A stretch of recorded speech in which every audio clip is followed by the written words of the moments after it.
like that. Yeah.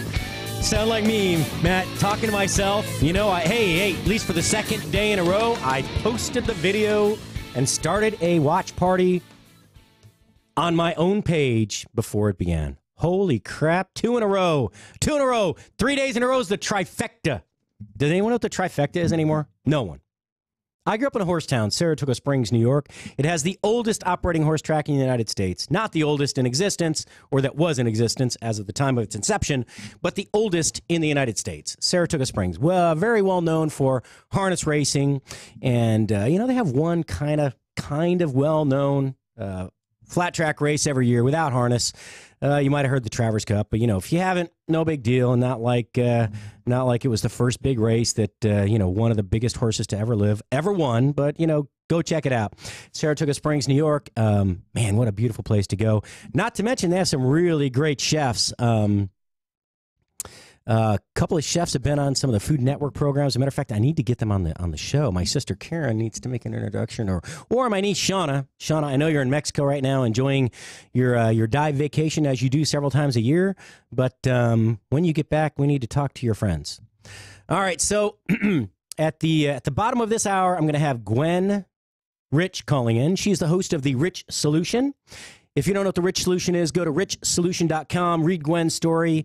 It's very touching. It's a very compelling story. Gwen is quite a force of life, and she was diagnosed with metastatic breast cancer 6.5 years ago, stage 4, and she was misdiagnosed for 8 years before that.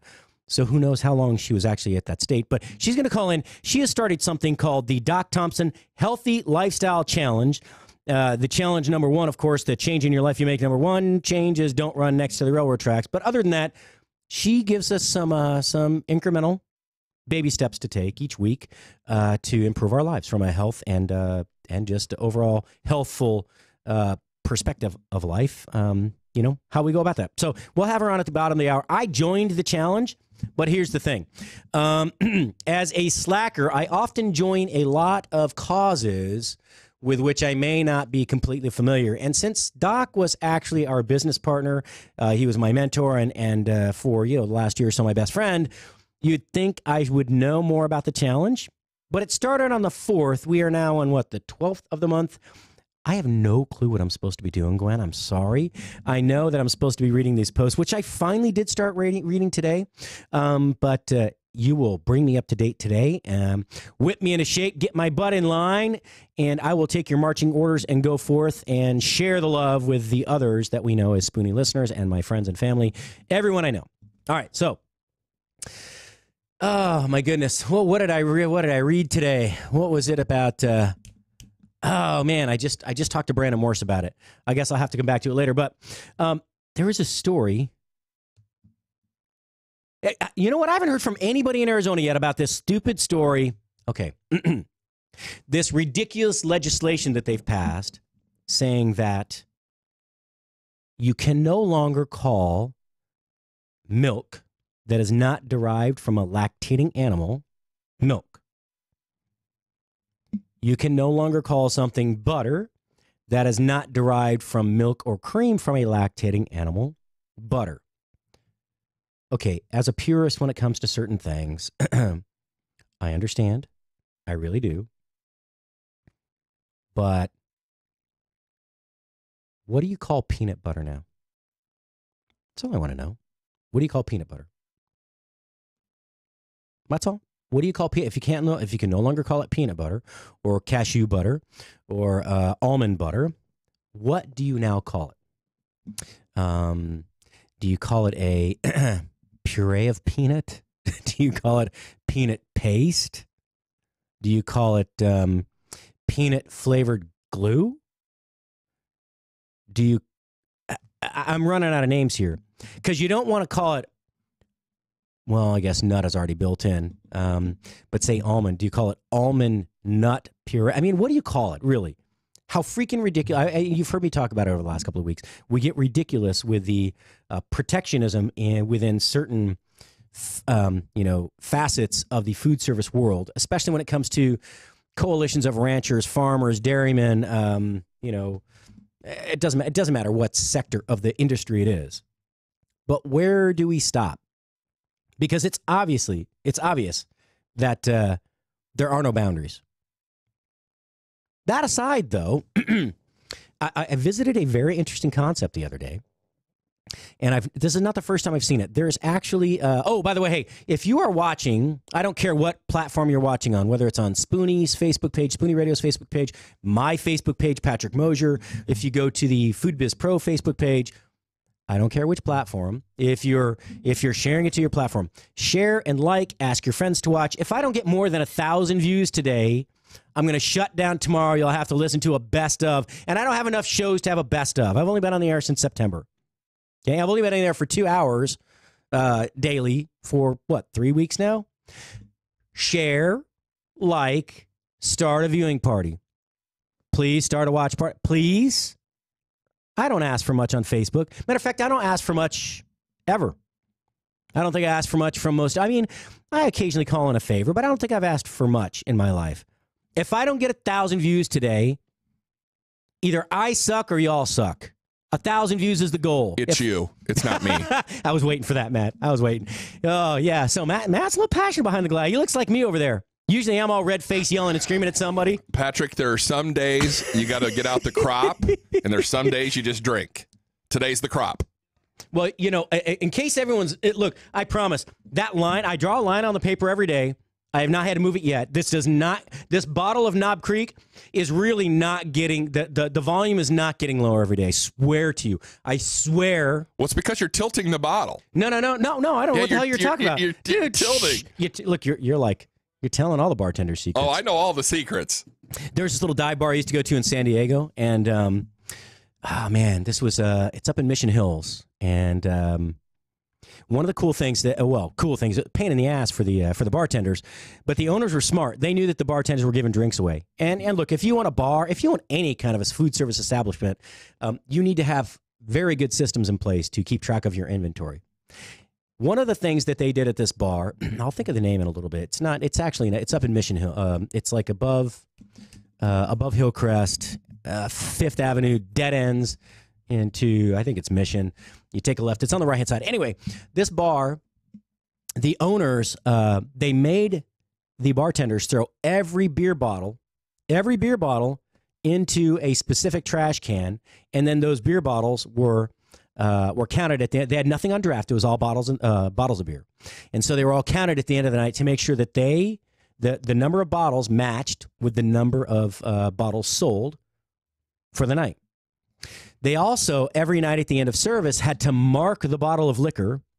Every bottle had to be marked and measured so that they could look back at sales and say, okay, if they sold 14 Crown and Cokes tonight, that would have been this many ounces of Crown, which equals this many inches in the bottle, which does rectify or does not. It's justified or not justified with the sales record.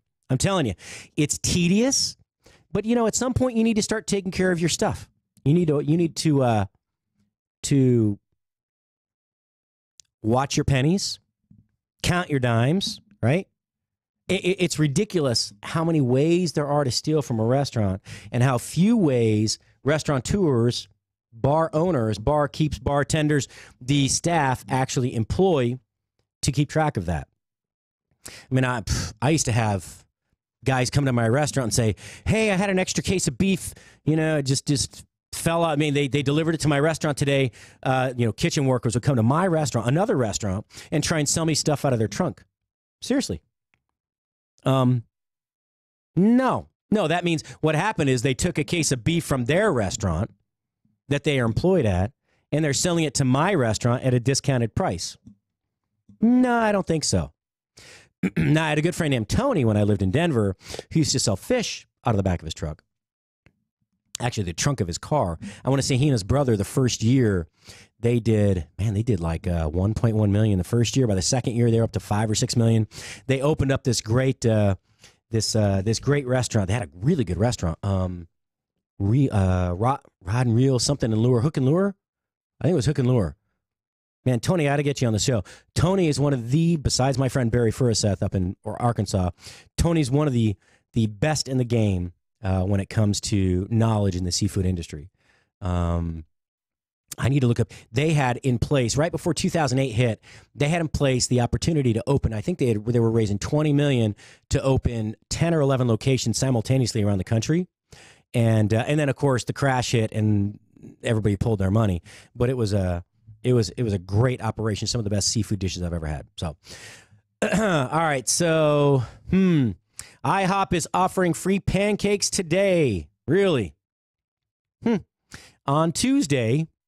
Today was Tuesday. Oh, that's right. So there are two pancake days. One is IHOP's and one is the rest of the country's. So today was IHOP's 14th annual free pancake day. They changed it to free pancake day. It used to just be IHOP's pancake day.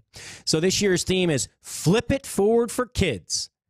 Got a couple hours left from 7 a.m. to 7 p.m. on Tuesday, which is today. Participating restaurants are giving away a free short stack of pancakes to anyone that wants one. In some cases, locations will stay open until 10 p.m. for some late night eats as well.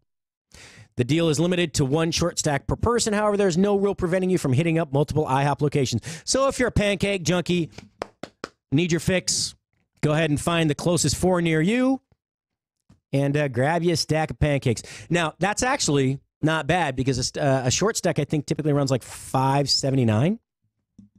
That's not bad.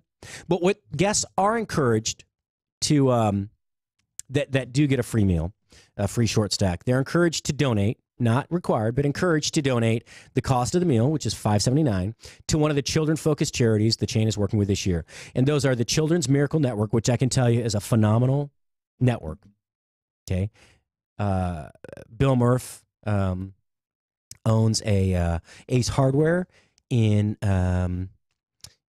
Cypress, Texas. And Bill Murph, he works with the Children's Miracle Network and raises more money than any other Ace Hardware in the country. I can tell you it's a fantastic cause. These are children that don't have a chance, but this gives them the opportunity to experience some things they never would otherwise. The Leukemia and Lymphoma Society, another good one. The Shriners Hospitals for Children. Shriners are a great organization.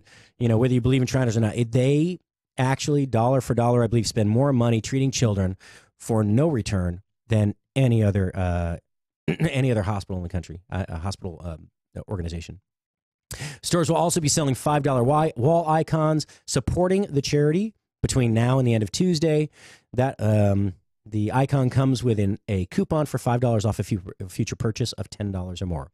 Anyway, I think it's a good cause. If you like IHOP at all, there's one near you. Please go and support them. Again, 1,000 views today, folks. Share, like, share, like, share, like. Say how great Chef Patrick Mosher is on there, even if you don't think so. If I don't get 1,000 views, I got to take the day off tomorrow. And trust me, I feel really poorly. I have since Sunday noon. I would be happy to take the day off tomorrow. I know how disappointed everyone would be, but tough boobies. Sorry. 1,000 views, please. Don't make me stay up till like 1 o'clock in the morning asking everybody I know to view it, go backwards and view it. Come on, you only need a 3-second view for it to count. Tell me your friends can't afford 3 seconds out of their day to listen to this raspy voice. All right, so next, New York City Mayor de Blasio announces, this is the story I want to talk to you about, meatless Mondays for all public schools next year.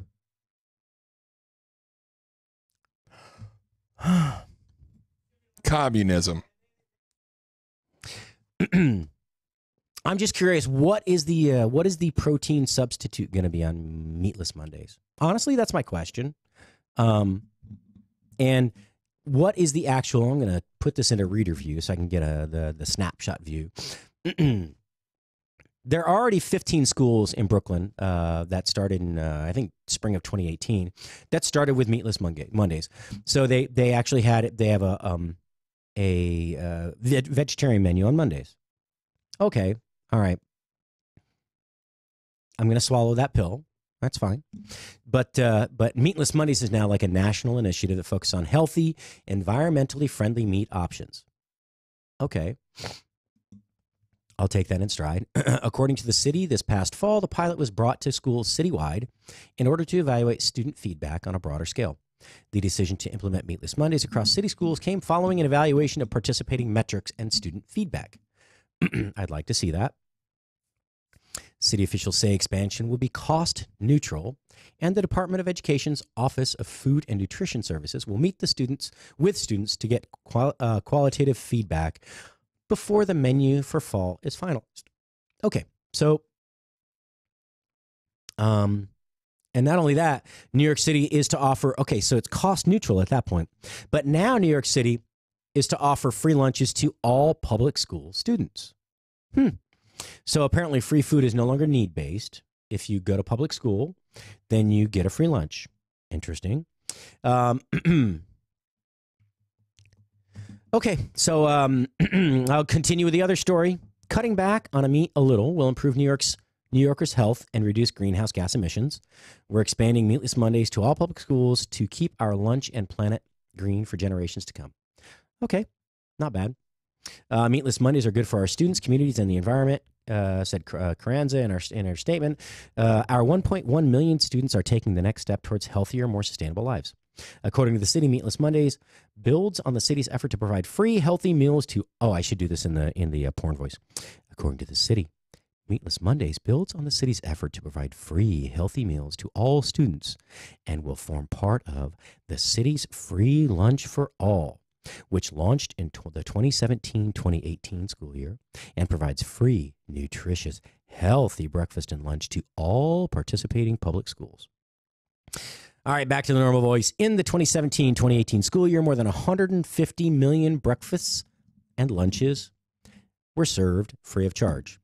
Additionally, each summer, the DOE provides the free breakfast and lunch to any New Yorker under age 18 through the Summer Meals Program. Okay, so this point number one. So the Department of Education of New York provides a free breakfast and lunch to any New Yorker under 18 through the Summer Meals Program, regardless if you're a freaking student and your parents pay taxes. If you're under 18, you've already graduated high school, you may, excuse me, I'm choking on my words here. You may go to SUNY, you might go to NYU. Hell, you might have a full scholarship to Carnegie. Carnegie. I don't know, wherever.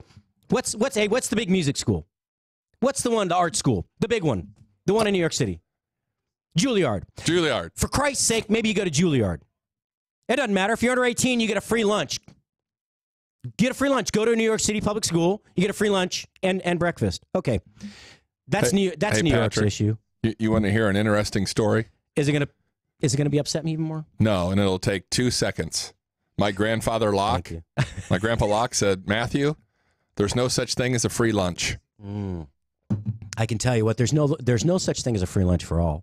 Anyone who knows me, look, I'm a little more conservative than most of my friends, but I'm certainly socially more liberal than most of my business partners, and I am fiscally more conservative than most of my friends. All right, I lie somewhere in the middle, and typically I don't get on my high horse, about advocacy, even in when it comes to public education. All right, it's been bent this way since I was a child.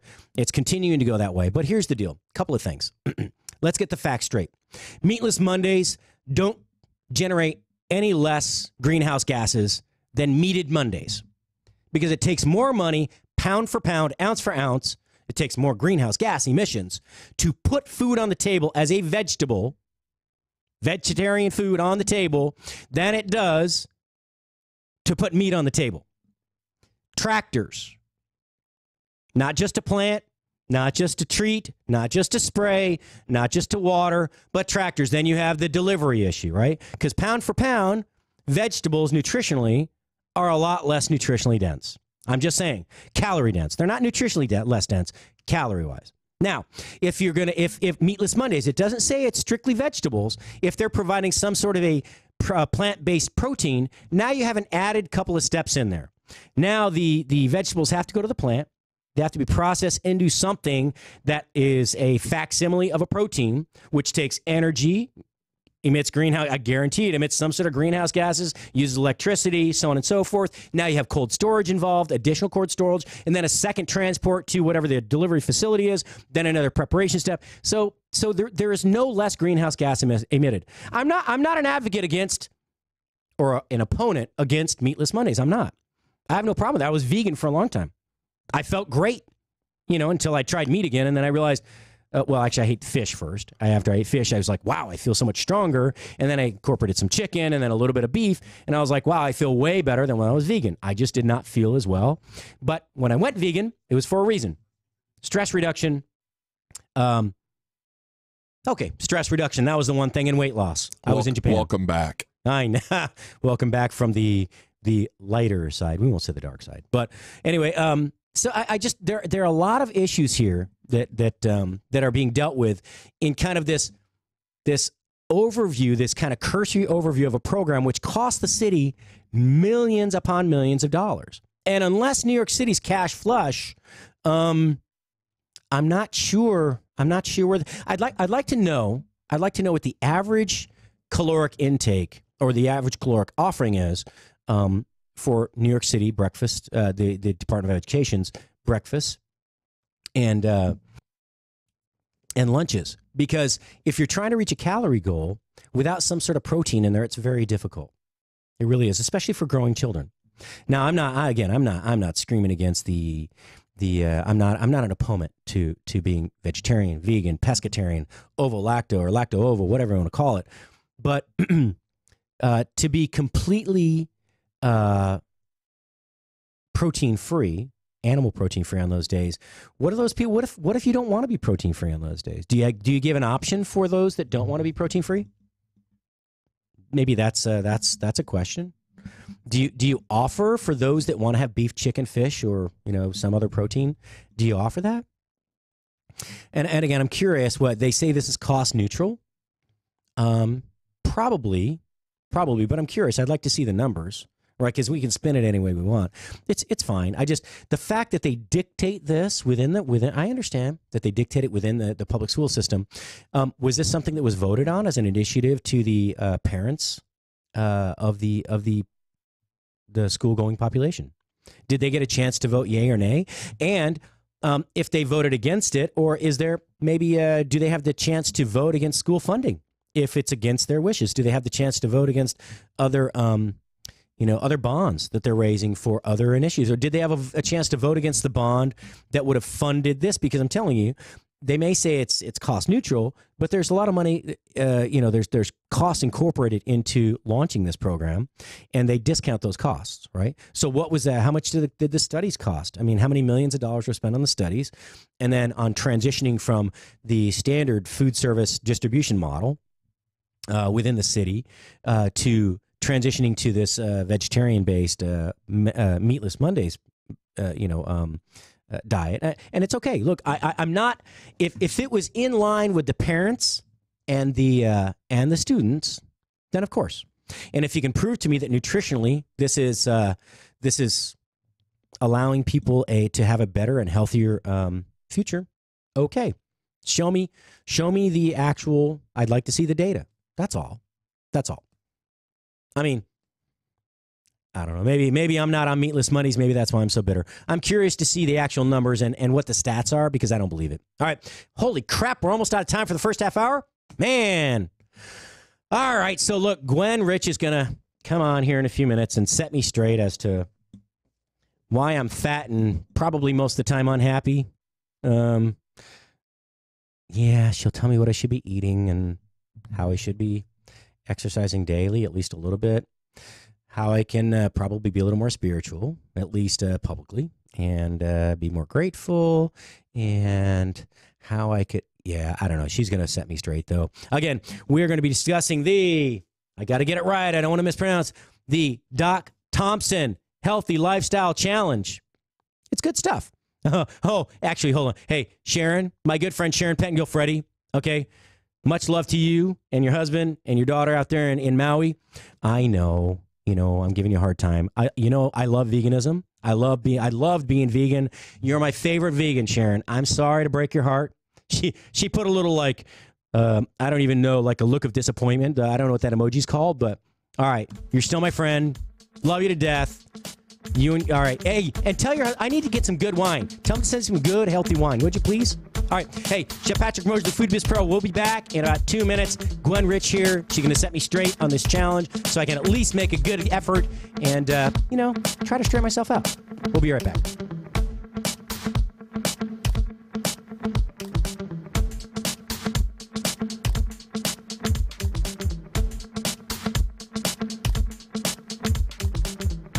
Have you done it?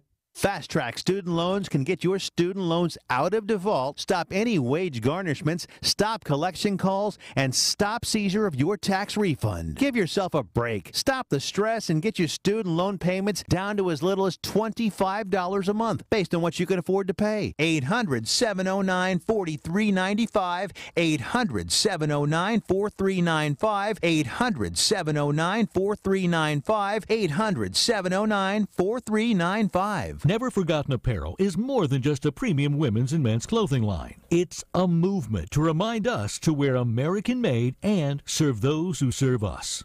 Our heroes. Never Forgotten Apparel gives 20% of their total sales to nonprofits that support homeless veterans and off-duty firefighters, and 50% to individual veterans and firefighters in need nationwide. Check out neverforgottenapparel.com. Use promo code MATT, M-A-T-T, and get 15% off your purchase. Have you done it?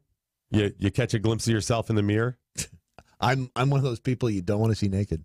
Yeah, most of us. But I mean, you look and you're going, what the? I know. How did I get to whatever? Yes. Yeah. Oh, it's horrible. Hey there, it's Doc Thompson and Brad Staggs to tell you about a different way to shed those pounds. This is brand new tech. It's only been around for a couple of years or so. It was based on research from the University of California that said there's a molecule called OEA that's found naturally in your body. It produces it in the Mediterranean diet, that when taken in concentrated amounts, it will actually make you feel fuller and boost your metabolism. I've lost about 10 pounds so far. It's amazing. It Now, really is cool. A company said, we can take this to market and make this great product that'll help you. It's called Riduzone, RIDUZone.com, RIDUZone.com. It's Brad's worked. It's worked for Brad's, worked for me, countless other people. Go to Riduzone.com and try today. You're going to love it.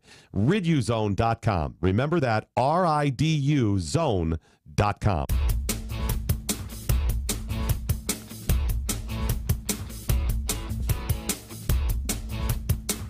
And we're back. I think angry Chef Patrick might be gone for a minute. So it's funny because a question popped up, and this is for my friend Sharon. Sharon, look, I like you. You're my favorite vegan. All right. And were you able to turn your husband vegetarian, vegan? Oh. All right. We'll get back into the conversation in a minute. Anyway, is Gwen Rich on the line? Gwen, are you there? Hello there, I am. Hey, what's going on, Gwen? Hey, I'm excited to have a conversation with you since I'm not in person. So you're actually gonna set me straight on what the heck I need to be doing for Doc's Healthy Lifestyle Challenge, because I'll be honest with you, I try not to listen to all the politics on our sister channel. Actually, I'm typically sleeping through the first part of the shows. Okay, I pretend I'm sleeping through the first part of the shows. And then when I wake up, I go right into show prep, making calls and trying to line up some calls and some other content for the rest of the week. But since I joined and I'm a week and a day late to the party, all right, give the listeners a lowdown on what we're trying to do and why you started the Doc Thompson Healthy Lifestyle Challenge and what I should be doing to not just catch up, but to proceed to participate to the fullest in the challenge. Yeah, all right, easy. Well, first of all, cut yourself some slack. I think you're going like 100 miles an hour and working 20 hours a day. So the fact you signed up, that's a good thing. Remember, what is the best day to start? And that's today. So Always. Forget that, we've gone a week. Anybody who wants to join can still join. We've still got 10 and a half weeks to go. So plenty of time to make some huge progress. So the Doc Thompson Healthy Lifestyle Challenge was all started for a couple reasons. Brad Staggs, what would you say, second chair to Doc, wanted to improve his health. And so I offered to help. And it happened to coincide with the passing of Doc. And this was a time where we had the whole Mojo community who was really mourning the loss of Doc. And so I thought, why not get the community together? Because, one, you need a community. I'm going to talk about that in a second. So here we have this wonderful community that's got together to mourn the loss of Doc. And let's do this all together so we can all learn to live to not only survive but thrive. Because we also know that Doc was great at tweaking things in his lifestyle to improve his health as well. Absolutely. Right? Absolutely. He there was not a minute that guy was not alive. Right. Yes. Yes, he added so much to all of our lives. So I just thought, I know he would put his stamp of approval on this challenge. He would be probably working at it the hardest out of anybody. So to help Brad and everyone else move forward with making healthier lifestyle choices in 2019, this is what we did. So we started, like you said, last Monday. And what everybody needs to know is that community is really important. The community with Mojo 50 are wonderful people, right? Absolutely. There's a power of the community. There's connection. Community and connection is vital to our core as humans. And so you need to know that if you want to have success in your life or you want to work through your struggles, you need to have community. So here we have this wonderful online community. So it's important for everybody to know that we're connected on social media, and it's a good place to get that. But then what they need to know is that you have to then take the next step, which is to get offline and make sure you build your different communities in the different areas of your life. Because I think what people are starting to realize, and the research shows this, it's so clear that in the world with all of us that are so connected, so many of us feel so disconnected. Absolutely. Right? Absolutely. So that's the number one thing. So then, so what's the low hanging fruit? What's the baby step or first step toward becoming connected? Well, so we've done it already online, right? Mm-hmm. So the process online and offline is very different. So those of you who are in the Spoony Mojo 50, you already know what that's like online. Offline, you need to take the different areas of your life where you have hobbies and start to build a community. So maybe you want to volunteer for something you're very passionate about. Well, start to do that, and you're automatically going to start to build a community in that area. You can do it in all the different areas of your life with work. You can do it, maybe food is a hobby. You've got friends that are foodies. Maybe you like to play tennis, so it's going to be with your tennis community. Maybe you're someone who's very spiritual or faith-oriented, and so you can build your community there. Whatever it is that you know, all the different areas of your life, and you want to build those communities because they need to be there, not just for when things are going great in your life, but when you're going through those struggles, because we all have them. And so taking this challenge, you know, some people can say it's easy, but you're going to have struggles along the way, right? So we've got our Facebook private group to help everybody get connected, engage, see what others are doing, not to compare, but to give good ideas and to say, hey, you know, we've got a couple people on the group are very engaged, and they're always giving suggestions, and this is how we learn from each other, right? Learn from example. Yeah, through example and support. Absolutely. So yesterday, I noticed you had a good video that you did yesterday. It was basically, what was it? The 8 things that we need to overcome. That was an excellent video, by the way. Oh, thank you. Well, I'm always trying to think of things that are relevant, not only to this challenge, but to the rest of my audience. And one of the biggest challenges for people or obstacles is that they feel that if they're going to make healthier choices with their foods, it's more expensive. So, okay, that's going to be my excuse, and I'm not going to do it. So my point was that although that can be true for a lot of items when you're looking to make healthier food choices, it's not 100%. And so I talked about 7 superfoods that cost under $1 per serving. And so these were common things. It wasn't like they're obscure things where you had to go to the internet or some health food store to get it. To give people an idea of how they can start with something easy. Lentils was on there, eggs was on there, almonds. Geez, it's amazing how much I forget, and I just did it yesterday. Well, I mean, so here's another thing, though. As far as organic vegetables and fruits go, especially fruits, and this is kind of a common rule of thumb, and tell me if you disagree, but as far as you don't have to get everything organic. If it's something that you peel and it's something where it's not eaten as it like strawberries. They're like 5 fruits really that carry most of the pesticides if they're non-organic because of the way that they're prepared and eaten. So apples, right? Grapes, strawberries. All right, those are the top 3, and then there are a couple of others. But bananas, yes, bananas do have a little bit of the residual pesticides in them, but because you peel them, they're much more protected. And bananas are picked very early in their ripeness, so there's a long time for that degradation to occur. And then when you finally either ripen and they're delivered to the store and you peel them, it's not. I mean, I'm not saying it's not necessary, but it's not as big of an impact on the body. But those are some other things that maybe people aren't aware of. That if you peel the vegetable, like certain potatoes that have a thicker skin have less toxin in the flesh than if you're like a red skin potato, which is you typically eat the skin and it's much thinner. But those are some exceptions that people can make as well. I've talked about that before, but I think 80% of all toxins on fruit come from the top 3 as far as residual pesticides are concerned. Are there other things like that you can think of that are kind of straightforward, or maybe non-GMO forms are available that people aren't aware of? I know it's kind of this was not planned, by the way, folks. I asked Gwen to come on and educate me today, right before the show started, about 30 minutes before, saying, Gwen, I need help. I want to know exactly what we're doing and why.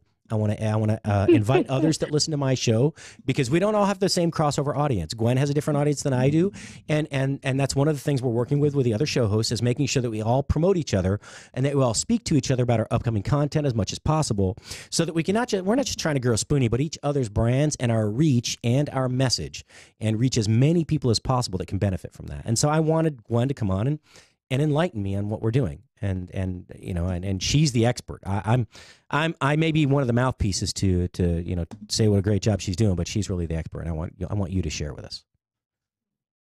Well, thank you for that. But here's the thing: it's like, wow, if I couldn't have asked you to do an intro like that, because actually I can't reveal all this, because that's what my videos are going to be today and tomorrow. Really? And I didn't. So actually, I swear this was unplanned, completely unplanned. Awesome. I know. Yeah, so literally I'm taking what I talked about yesterday and taking that further and talking about, because that's another obstacle people use as an excuse, whether it's organic and conventional and, you know, the cost of things. So I'm going to be getting into that both today and tomorrow. So make sure everybody watch that. Well, so if you don't know, Gwen does a great Spoony Live video, Facebook Live video, right following the conclusion of my show at 3 p.m. Central, 4 p.m. Eastern, and it's usually about 5 minutes. And you know, it's just called a Spoony Facebook Live video. But you know, I said today we need to brand that, Gwen, because it's a great video every day, and it has wonderful content, and it's 99% of it's really food oriented, isn't it, Gwen? Oh yeah, absolutely. You know, so maybe we call it's all about helping people get started. So maybe, hey, look, if you're listening today, you could submit your idea for that. I said call it the Rich Minute, but I'm thinking now, since it's food related, maybe the Rich Food Minute or the Food Rich Minute or something, you know, but something to kind of give you that brand and extend the reach. But anyway, you do a fantastic job, and I can't tell you, you've gotten how many videos you've got? You've got well over 100 now. Yeah, I think today will be 104. Nice. So, yep.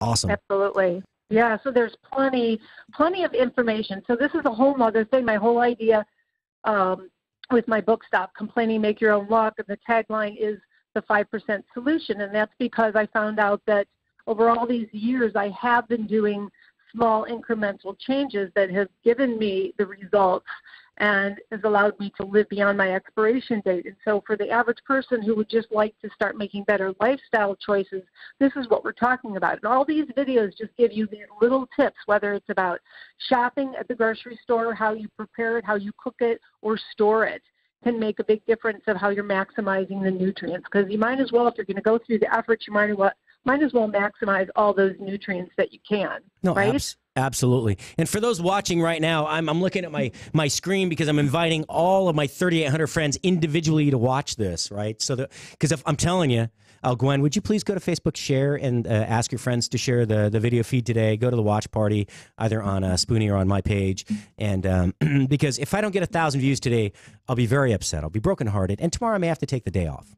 I say that. I won't take the day off because I need more content, and B, I need more content. So I won't take the day off, but so here, Okay, here's a question that you could help me with. I'll try. I've been meaning to do this, but of course, well, all of a sudden I'm hearing all this about watch party. Well, I don't get it. It's like I'm on Facebook Live. What's a watch party? Okay, so I'm still trying to figure it out. But when you start your Facebook Live video, went down where it says share. If you click on the share, it says start watch party. And then what that does is instead of because when you start a live feed, only about 5% of your followers on Facebook, and look, I don't care about what the reasons are. Only about 5%. This is the truth. About 5% actually see that you're live, right? That's it. 5% of all your followers. So if you want them to really, for everyone to get notified, in theory, when you start a watch party, everyone gets notified. But I've noticed that that's not necessarily true. So what I've started doing is I start the watch party, which it notifies a lot of your followers and your friends. But then above and beyond that, I go to invite, and then I start inviting everybody individually. I only get through about 500 per show, but it seems to really increase my views. And there's no cost associated. And I'm trying to learn more about it because it seems to be very effective. So as I go forward, and maybe you can have other people, again, if you have other people that are very connected on Facebook and you let them know when you're launching, then you invite them to your watch party, they can also invite other people and they can start a watch party on their own page. So that's what that is. Wow. Yes, we're trying. Got you. I cannot keep up with the advances in social media. I get on Twitter if I'm lucky every couple of weeks. By the way, although I have like 1,400 notifications on Twitter, I will get to them tonight. I've blocked out 2 hours for Jackhole Nation, Doc's followers, all the Spoony followers. I'm sorry, I will get to them tonight. I'm going to go on every other day from now on. That is a promise I've made to myself. But back to the story at hand. So I know we all need a community. We need a tribe, right, that we can identify with that helps us to move forward in life. So we have support, we have fellowship, and we have a common goal. Yep. But as far as individual efforts that people can take, because sometimes we're isolated. You know, some of our listeners may drive a truck, right? They may live remotely. They may not be connected to social media every minute. And in that case, what are some of the very simplest steps that one can take? And I'll give you one. This made the biggest difference in my life a long time ago. Is cutting out or cutting way back on refined sugars made probably the biggest difference in my life from a health perspective. Yep, I would agree. Well, here's what I always suggest everybody to do. So since you joined a little bit late, which is still no big deal, you know, part of the You're way so to set kind. It's yourself no up big for deal, success- Patrick. You're okay. It's no big deal. Yeah. No biggie. To set yourself up for success, you do need to have a support system. Yes. So we talked about the on and offline community, and then even signing a contract, and that's with either could be a loved one, it could be with someone in your family, could be a friend, could be a coworker, somebody who's going to hold you accountable. Then after that, what I had everybody do, and you can do this in the next couple hours when you're doing all your social media stuff, is make a list of the things that you struggle with that you want to work on. And then go back and actually number them. Start with number 1 being the easiest. And, you know, you could have 50 things on the list, whatever it may be. So the higher the number is the hardest. And then what I want you to do, so you can start today, is that thing that was number 1, the easiest thing on your list, to work on that. And the reason being is because most people, you make this list and they go to the hardest thing. Nope. And then they do that and they have no success. It's so hard. It's like they're just killing themselves. So it's like, okay, why do we do this? Why do we beat ourselves up? Start with the easiest thing. So for instance, a few people with this challenge, it was just about drinking more water. And it seems so easy. It's so much common sense, right? But Absolutely. so many people don't drink enough water. So that's actually an easy one. It's easy to do, or easier, but you can have some success and then move on to the next item, okay?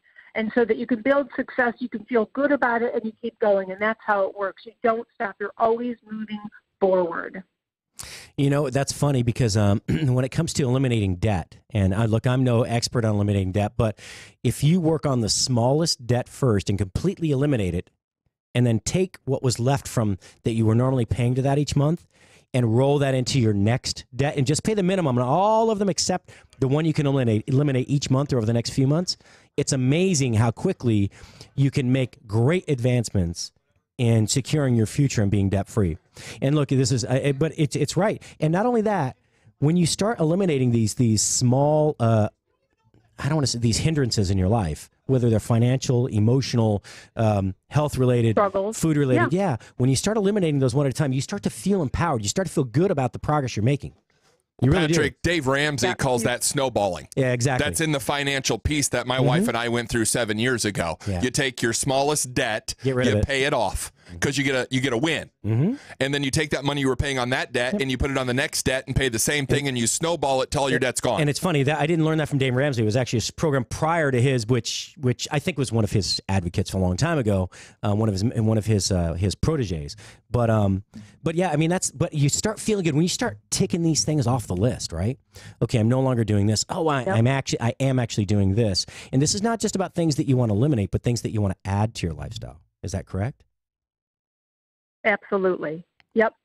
Yeah. I mean, we're going to work on not just only diet with this challenge. There's 8 areas that I believe you need to conquer in order to have a healthier and happier life. So we're talking about mental attitude, exercise, sleep, stress, environmental toxins, community, and emotional health. You need to work on all of those to really have optimal health. Absolutely. So we're going to work this Saturday, 2 p.m. Central Standard Time. We're going to be talking about mental minutia. And so I know most of you are thinking, okay, why do I need to listen about mental attitude? And if anyone has that attitude, then I would say that you, more than anyone, needs to be there because everyone needs to work on their mental attitude. Absolutely. So, again, if someone still wants to join, can they join, Gwen? Oh, absolutely. Yes. Just go to, I'm not sure if it's on the Mojo site, but they can go to Gwen Rich, Facebook. You can ask to be invited, and, of course, we'll approve you. And, again, just start today. Absolutely. It's never too late. Yeah, and you can actually, so if you go to Facebook, it's the Doc Thompson Healthy Lifestyle Challenge. If you just that whole thing, I will actually post a link. It's a closed group, so you request to be admitted and become a member. But I'll tell you, Gwen, thank you so much for putting this together. I know, to be honest with you, Brad looks great. I mean, his color, his complexion. I told him today he looks younger. And I meant right. Yeah, like well, it might have been last night at our board meeting, but it's fantastic. I know Matt hasn't joined yet, but Matt's been busting his butt trying to be healthy and lose some weight, and I'll make him join on board. And even if he doesn't follow online, I'll give him the daily update right face to face after his show every day at noon. But yeah, thank you again. I can't thank you enough for being part of the family and for being so dedicated to Spoony during our awkward growth months here, the last 5 or 6 months. I just sent out an email to all of the show hosts on Spoony saying thank you very much, how we can coordinate, help each other grow, and share some content, and just really look. I'm not trying to change the world. I just want to change the world of food talk radio, which no one's ever done before. So we're already changing the world with that. But let's have some fun, share our passion, and let's bring people to the table. That's all I want to do. That's it. Yeah. No, thank you for this opportunity. It's great to have a bigger platform so I can make a difference in this world and helping other people live healthier, happier lives. So thanks to you. I appreciate it. And, we'll see everybody on Saturday. It would be great, Gwen, because you have such a great way of taking recipes and making them healthy.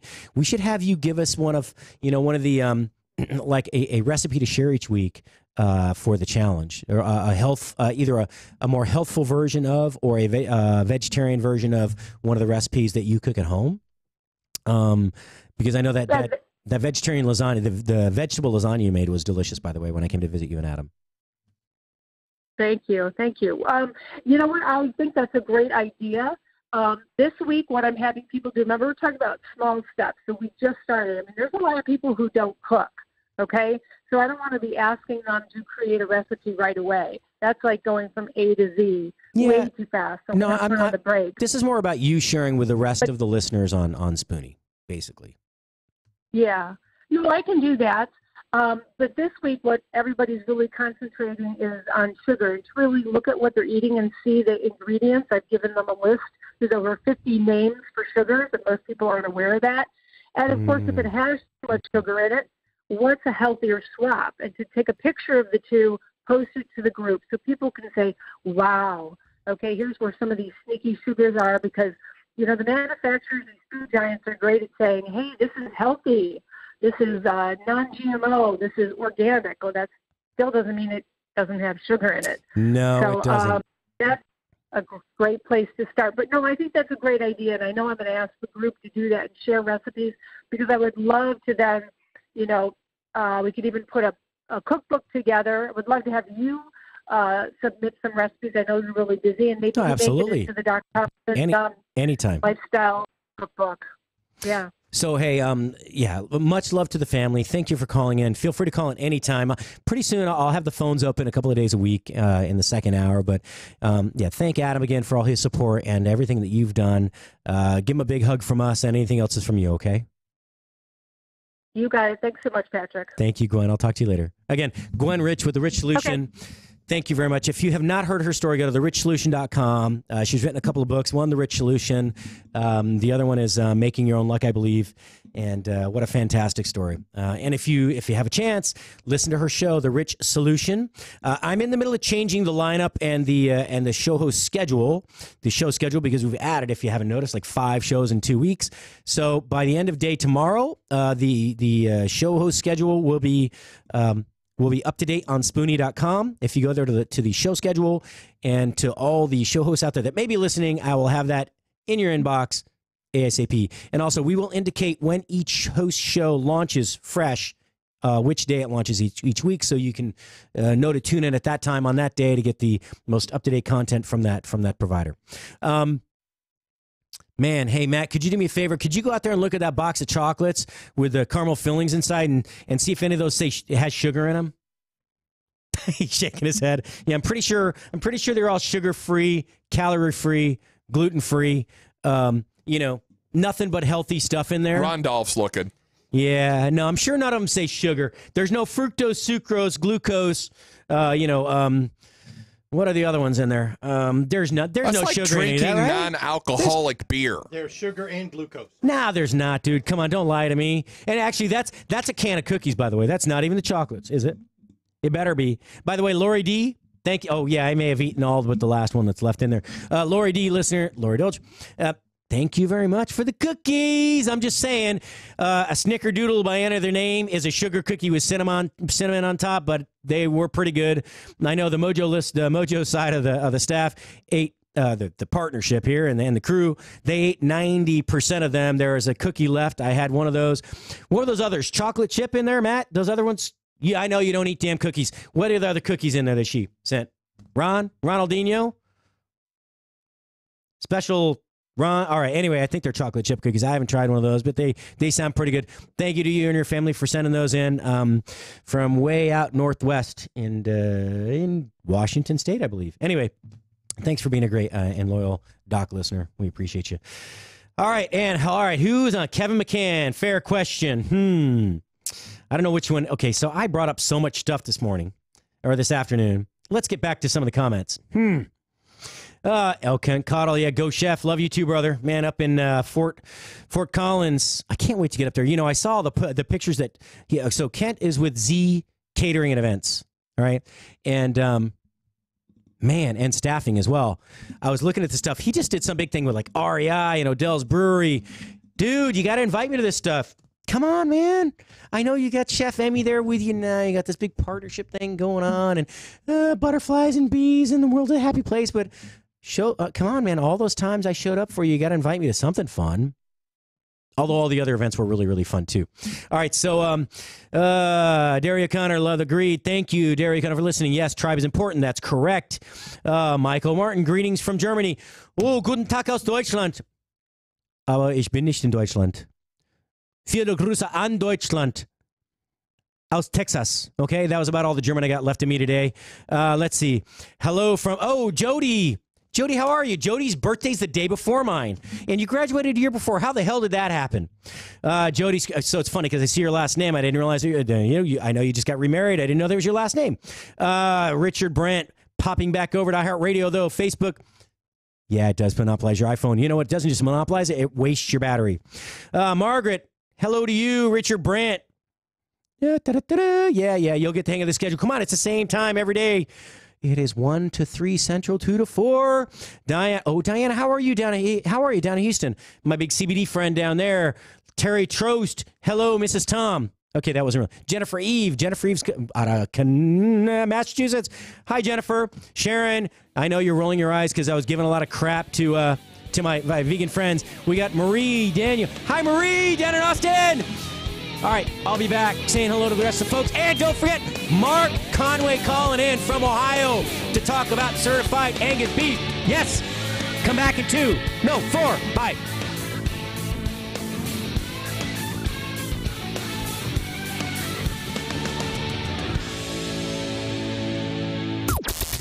This is the only 24-hour take-anywhere platform dedicated to food and fun.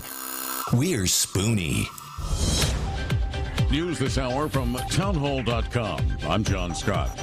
Growing number of airlines around the world have grounded their Boeing 737 MAX 8 jets following the crash of the Ethiopian Airlines plane that killed 157 people on Sunday. The Ethiopia crash comes just months after a similar Indonesian Lion Air jet plunged into the ocean, killing 189 people. Now Australia has joined the Cayman Islands and China with a temporary ban that affects 2 foreign airlines, Silk Air and Fiji Airways, that use them for flights to Australia. Australian officials say Singapore's Silk Air has already grounded its MAX jets and that it's working with regulators there and in Fiji to minimise disruptions. Meanwhile, Brazil's Gol Airlines has suspended the use of 121 MAX 8 jets, while India's Jet Airways has grounded 5 of the crafts. I'm Charles de Ledesma. The Senate set to vote shortly on another Trump judicial nominee to the U.S. Circuit Court. Senator Cory Booker of New Jersey notes that Paul Mady is opposed by both senators from his home state, and so is urging his Democrat colleagues to vote no on this nomination because of the trashing of the processes that have been the time-honored way of doing things in the Senate. But Majority Leader Mitch McConnell says that's got little to do with the Democrats' opposition. Now my colleagues need no reminder of Senate Democrats' historic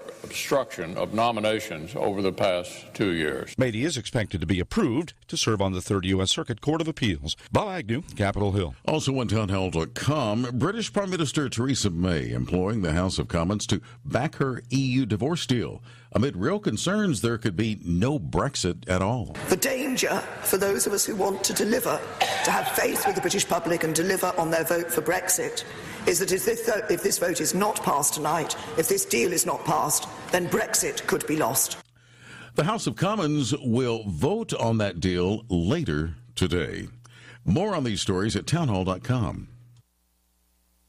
Gold is a better way. Gold is Never Forgotten Apparel is more than just a premium women's and men's clothing line. It's a movement to remind us to wear American made and serve those who serve us, our heroes. Never Forgotten Apparel gives 20% of their total sales to nonprofits that support homeless veterans and off-duty firefighters, and 50% to individual veterans and firefighters in need nationwide. Check out neverforgottenapparel.com, use promo code DOC, and get 15% off your purchase. That's neverforgottenapparel.com. Take the pain out of ordering your diabetic testing supplies with Diathrive. Diathrive ships the testing supplies you need directly to you when you need them. Best of all, with plans starting as low as $8 a month, Diathrive is probably going to cost you less than what you're paying today. Diathrive is so convinced that you'll love their service, they're offering your first month of supplies free. Simply type the code DOC, D-O-C, at checkout. Diathrive.com. That's D-I-A, thrive.com. Have you done it?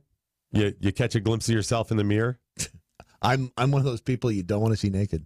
Yeah, most of us. But I mean, you look and you're going, what the? I know. How did I get to whatever? Yes. Yeah. Oh, it's horrible. Hey there, it's Doc Thompson and Brad Staggs to tell you about a different way to shed those pounds. This is brand new tech. It's only been around for a couple of years or so. It was based on research from the University of California that said there's a molecule called OEA that's found naturally in your body. It produces it in the Mediterranean diet, that when taken in concentrated amounts, it will actually make you feel fuller and boost your metabolism.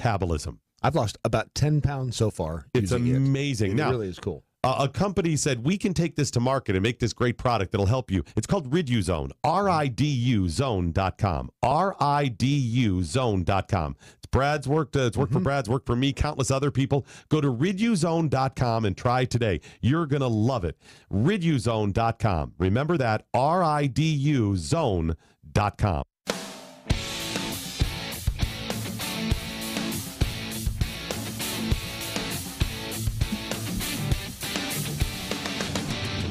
And we're back live. Chef Patrick Mosher, the Food Biz Pro. I'm inviting all these people who don't look like they're active on Facebook. So if you know any of them, just tell them. Mike Schweikart, you in Arizona, hey, call all your friends and family, damn it. Get them on the horn.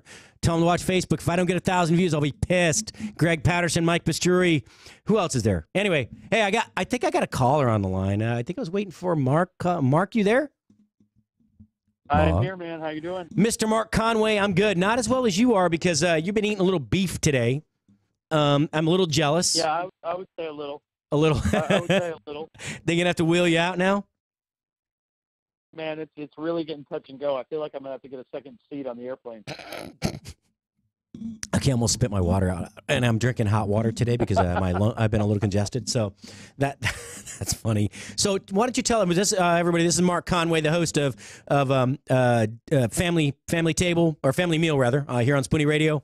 And Mark, you're on another platform as well. We can tell them, but please go through Spoony so we get the views, or the listens. But what's the other platform you're up on? I know Andy Emhoff helped you put you up on there. Yeah, we've got them up on all the, basically, if you listen to an iPod or you listen to if you listen to a podcast of any kind, whether it's iTunes or Google or any of them, you can find Family Meal after the show is aired on Spoony here on iHeartMedia. I'm just giving you a hard time, man. Look, the listens are welcome. Wherever they find you, that's the place to go. So, Mark, tell us where you are and what are you doing today? Because I'm telling you, I saw a nice little class on from the USDA on grading meat today, and a little live video we had going on. So, where the heck are you? I am up here in Cleveland, Ohio, at the home base, the Culinary Center for the Certified Angus Beef Council. And I mean, I know when you go to the grocery store, you see that logo. It's red and yellow, has a black cow on it, and it says Certified Angus Beef. I am at the place where that is all determined. It's like the mecca of steakhouse. It's all about the CAB, baby. Just bring it on. The bigger, the better. I'm so hungry for a steak right now.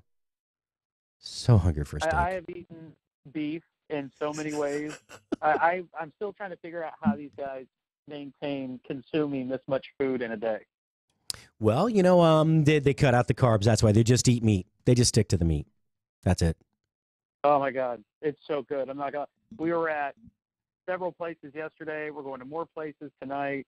But today we're at the culinary studio itself, their whole culinary center. It's a massive complex, and we're learning all about breaking down the cow and the things that it's the 10 things and categories that it requires to actually be called Certified Angus. But then they just keep feeding us this amazing food. And I'm telling you, beef belly is a thing, and it's so good. Oh, yeah, beef belly. That's, so let me ask you a question. Now, so USDA grading and CAB grading are two different things, correct? Right. Okay. Yep.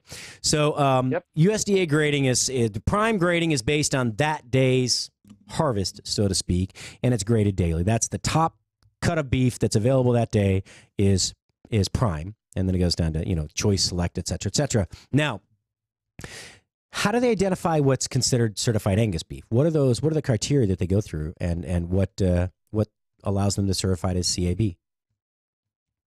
Well, that's the thing, and it started. This is their 40th anniversary right now, and the thing about it was it started with a bad experience essentially that one of their founders had at a steakhouse and said, look, we can't just live off of them saying that it's select, it's choice, it's whatever. They needed to go further, and so they got together and determined that there was some guidelines for for coming up with what these steaks are, what the cuts are, and what that qualification is. And, some of the interesting, we're talking about breaking this all the way down to the the way the cow was handled, the way a cow was raised, what the cow looks like once it's broken down. Because you can go in roughly 2/3 of the cattle out there could be qualified as it, but less than 30% of all the cattle comes through will ever meet the standards you need in order to get to the actual certified Angus beef criteria. So is one of the criteria that it has to have a lineage of black cow in the genetics? Is that one of the criteria? No. And that was interesting. Somebody kept, was bringing that up today, and they said, here's the thing. The thing about it is, at this point, there's been so much crossbreeding and so many things that happen that it's basically impossible to find anything that's 100% anything. No, absolutely. And again, you can't expect it to be 100% Angus anyway. And I mean, absolutely not. But then how do they track that? How do they know it's CAB? Now, are they considering Angus a breed of beef anymore? Well, to a degree, but it really just comes down to when the cattle come in. Like, you're not talking about beef cattle, or I'm sorry, dairy cattle. Some of that can meet criteria, but more than likely, it's not going to. Gotcha. So, I mean, you've got everything from marbling takes into effect. You have everything from whether or not there's practically no capillary bursting. Mm-hmm. They literally look at everything. So you've got superior muscling, no dark cutters. Like when you go to the grocery store and you'll see that steak that looks like it's almost a purple. Yep. And that's because that animal went through a lot of stress, external stress, like your temperature changes, where during the day it was 85 and at night it went to 30. Just before that animal was processed, you end up with that dark cutter meat. Yeah, so they had to have more blood flow. It was more blood flow, basically, to make sure that they stayed warm. And so there's also, I mean, it's very interesting. So is there a way to find out what these 10 criteria are so I could post it somehow? Absolutely. It is on the Certified Angus Beef website. I also have one of their books with me right in front of me. These are one of the pictures that I'll be posting later, is this criteria. And what I like about this one in particular, and I was going to look to see if I'm sure they have it on this website, the one I'm looking at, here's the 10 criteria, and then it's a differentiator between the Certified Angus Beef answer and then the USDA Prime Choice and Select answer. Nice. So I thought being able to see that was really interesting. From, they even talk about the things from the square inch of the ribeye area has to fall within a certain size. Wow. The maturity of the cattle harvested has to be younger than 30 months for certified Angus, but when you go to USD Prime, it can be 30 all the way up to 42 months. Yeah.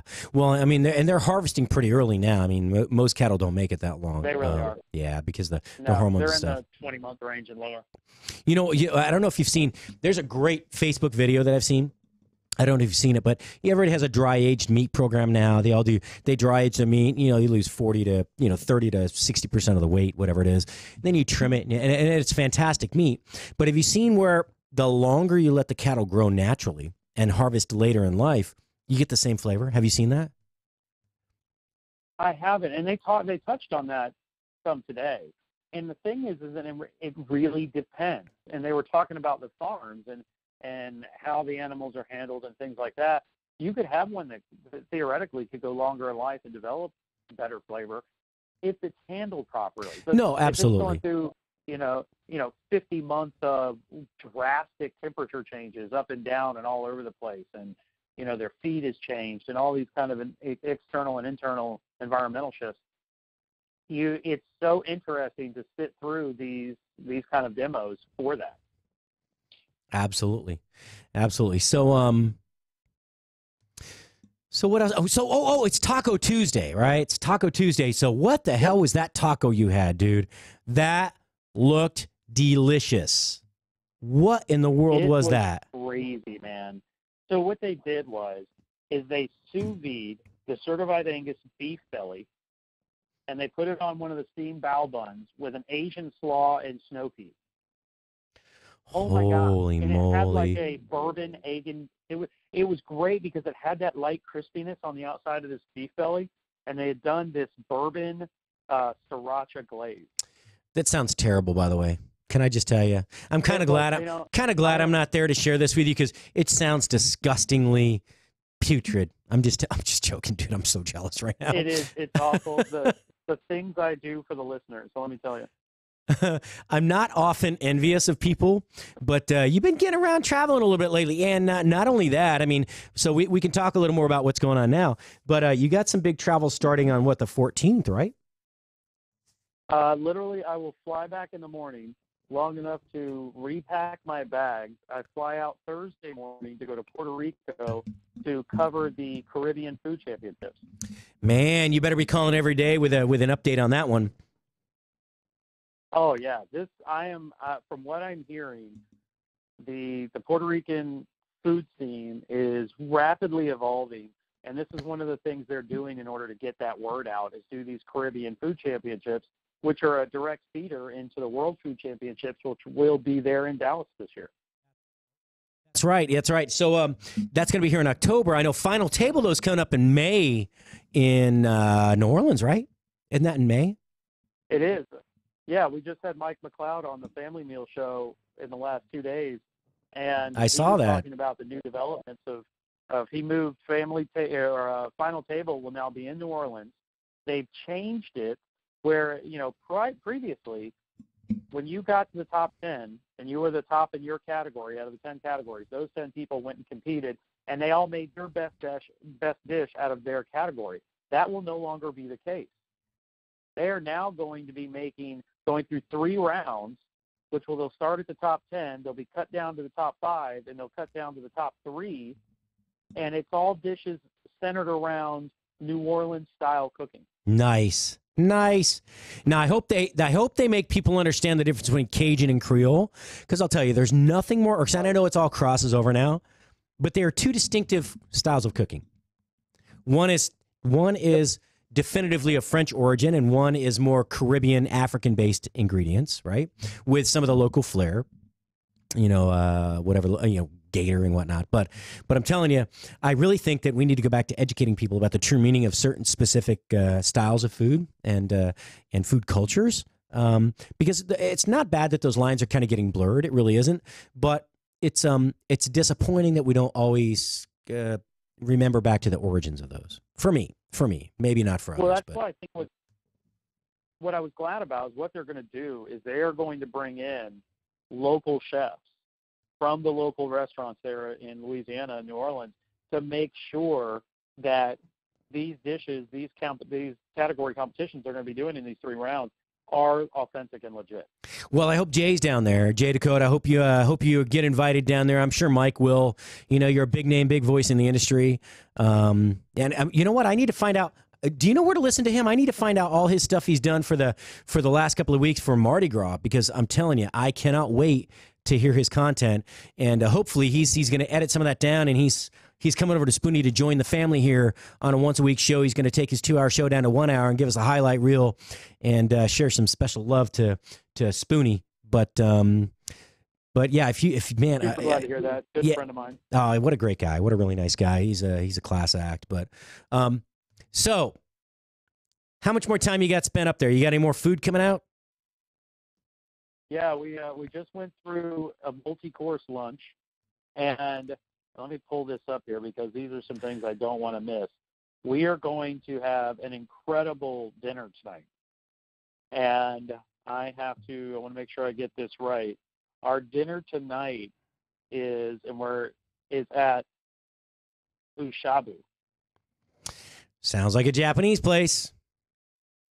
Possibly. Oh, it is. And from what I understand, it's going to be I'm going to suffer this for you to go through multiple tastings and variations of Wagyu.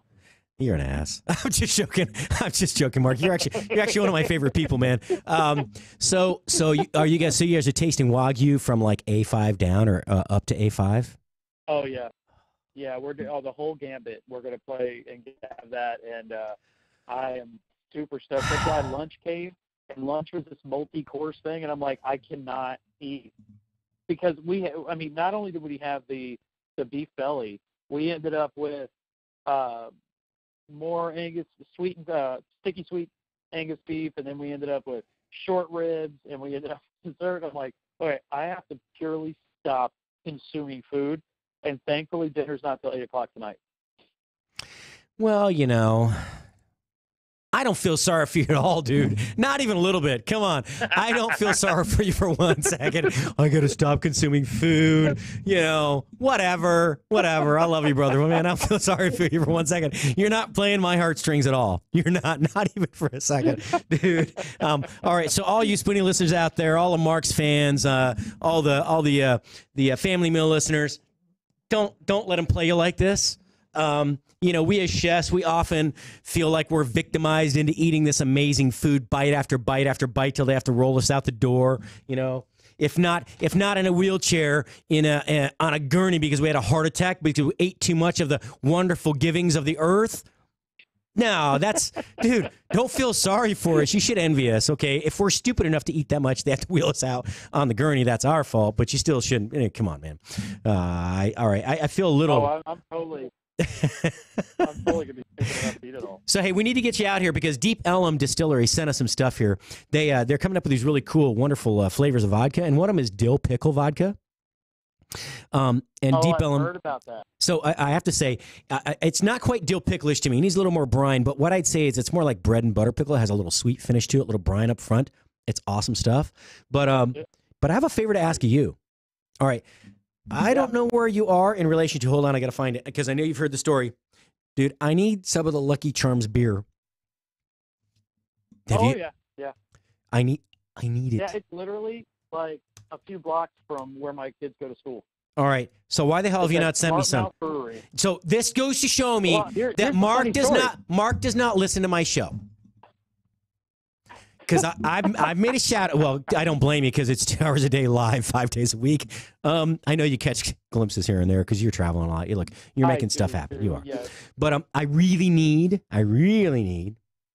to try it. Not that I think I'm going to like it, but I need to try it. And that's Smart Mouth Brewing, right? Yeah, and it's funny. It's Smart Mouth Brewing there in Norfolk, Virginia. They're one of the plethora of local breweries that are really taking place in that Eastern Virginia region. Mm-hmm. And funny story about what went on with that beer. So they were leading up for weeks that this beer was going to be released. They made the can looks like Lucky Charms. You go to Smart Mouth's Facebook page, Smart Mouth Brewery, and you'll see the can. It looks like Lucky Charms, has the marshmallows and everything else. The day it was released, because they got written up in magazines and everything, it gets released. The line is blocks and blocks and blocks long. Oh, I'm sure. I was talking about a week before it launched.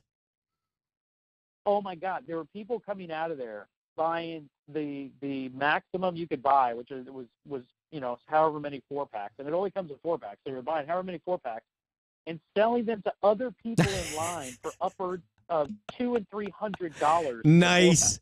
That is now, American exceptionalism in business at its best. What's hysterical is now that went place. It was brilliant by Smart Mouth. Now that took place, and they sold out every stitch of what they had. I know. Now they roll out all the kegs for all the restaurants. So now the restaurants have it on tap. Cans are coming back out. So I was just waiting for the second run of cans, and that's when I'm going to go get us some. Well, you know what would be great? You know what I would do is, if they do put the kegs out in store and not have the regular 4-packs, see if they do a growler, right? Or if a restaurant, well, I guess restaurants can't do a growler. They have no way to seal it. They can do a growler, but it doesn't ship well. Growlers are way better to ship. But yeah, we need to figure out how. Maybe I'll give them a shout, and I know you won't be able to get by there before you head to Puerto Rico. But hey, by the way, real quick side note: you got invited to Puerto Rico by a very special group of people out of Alabama, didn't you? Alabama, yeah, it was the Alabama coasting guys. They're brothers. They're absolutely amazing. They're coming down because Puerto Rico, like I said, has this new push towards their food, the Puerto Rican food scene. So they got with the guys from Alabama Coasting who work very closely with Alabama Tourism to promote Alabama food and coastal food there, that it has so many unique tiebacks to Puerto Rican food and the culture there that Now they are starting to help build that food promotional program, and that's one of the reasons they have me coming down, is to work with the Puerto Rican Tourism Board about developing new ways to market out and put out there into the media here in the States the Puerto Rican travel for food. Yeah, they're they're quite an organization. They did a lot with they work a lot with the Alabama Tourism Board of Tourism, and they're really good at trying to promote the coastal everything the Alabama coast has to offer. I'm really looking forward to your coverage next week. I really am. So be sure to call in. Let's pick a time. Give me a shout off the air. Let's pick a time every day you can call in while we're live. You can step away for 5 minutes, give an update, and we'll post some pictures, some fun.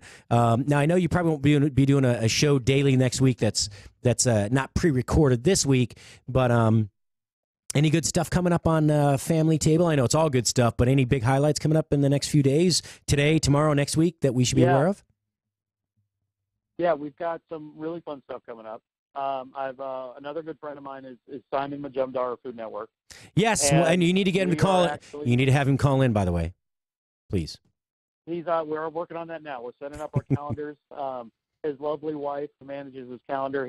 Her and I are emailing back and forth about the dates and times, and he's really excited to call into your show and be on my show. And Jay, our buddy Jay, is going to be on. We just had Mike LeCloud on, but several of the other competitors are going to be in and around the World Food Championships for this final table. They are going to be on. We've got some interesting twists and turns, because as I make these trips, like, being up here in Cleveland today, I'm meeting more and more people that I'm like, you need to be on the show because we need to hear your story. And nice. Because to sit around and hear all of these different, perspectives and memories about people around tables and food and such are going to make for some really fantastic content going into this year. No, I mean, I agree. There's so much out there right now just from a food advocacy standpoint, from a food education standpoint, and just food interest. Man, there's so much out there. The term master chef used to mean that you are the master of everything there is cuisine. I don't think that applies anymore. I really don't. I don't think it applies, because there's more out there to understand about food, the food world, and everything that is food that we ingest into our bodies. I just don't think any one person could ever cover it all anymore. And thank goodness not, because that means I'm not the only one that gets to talk about food. We have all these other wonderful hosts like you and, all the other guys from the World Food Champions. We had, Andy Imhoff, and we've got, Randy White. Did you hear the interview with Randy White the other day? He was in studio. Yeah, it was. He is a killer guy, man. Randy's awesome. I cannot wait to get him up and running. He'll be in here once a week doing a live show from studio. But anyway, Mark, give us a shout. Keep us posted. Give me a call off air. Let's pick a time next week when you can call in every day. And I'd love to get an update, because I've never been to Puerto Rico, but I would love to learn more about the food and culture. Sounds like a plan, man. All right, man. Thanks. Take care, brother. Oh, and don't complain about eating too much beef anymore. Please, you're breaking my heart. That was my tiniest violin in the world playing for Mark there. I don't feel sorry for you, brother. Now, I will if you bust a gut, literally, but otherwise I don't.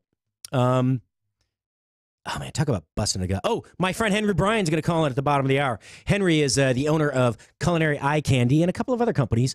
We should talk about some cool stuff. He had this really cool farmers co-op at one point. He went through we'll go through the story. He was one of the very first gentlemen I ever interviewed, one of my very close friends in Houston. We have similar stories. And believe it or not, he had a company. His father had a company. It was a fire suppression company that he took over and eventually sold, that used to maintain the fire suppression system for the oldest paper mill in North America, which is where my father actually worked in upstate New York. It's the International Paper Mill in Corinth, New York, which is no longer there. But anyway, fun times. Again, he'll be calling here at the bottom of the hour. Stay tuned for that. Henry Bryan out of Houston, Texas. Man, so much to cover in so little time, so much to cover. What's today? Tuesday? It's Taco Tuesday. I got to come up with a taco real quick to cover, because obviously we don't all have a sous vide machine that we can do like they did up there at the Certified Angus Beef Council's facility up in just outside of Cleveland. I think it's in Worcester, Ohio. Hey, I'll be back in about 2 minutes. Please come back. Stay tuned. Put your listening ears on because Henry Bryan is going to enlighten us with talk about how to display food, our really good friend in D.C., and his moving on into bigger and better things. We'll be right back. Stay tuned. Ciao for now. Ciao for 2.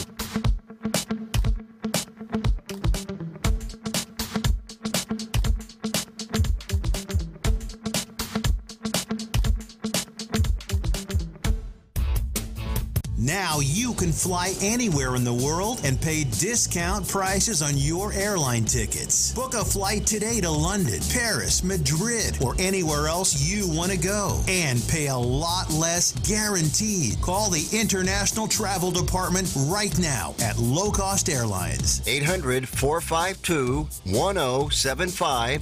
800-452-1075. That's 800-452-1075. It looks like you're losing. I am. Are you losing weight? I am losing. I've lost about 10 pounds. How are you doing it? Funny name, but I've done it with Riduzone. RIDUzone.com, and the stuff works. It's, you get into all that, the molecule this and the found in that. All I can tell you is it makes you feel full, and it keeps your mind off of wanting to overeat. And also boosts your metabolism, so you're burning more. Yeah, Try it today. It's going to work for you like it's worked for Brad and countless other people. Riduzone.com. RIDUzone.com. Have you done it? You catch a glimpse of yourself in the mirror?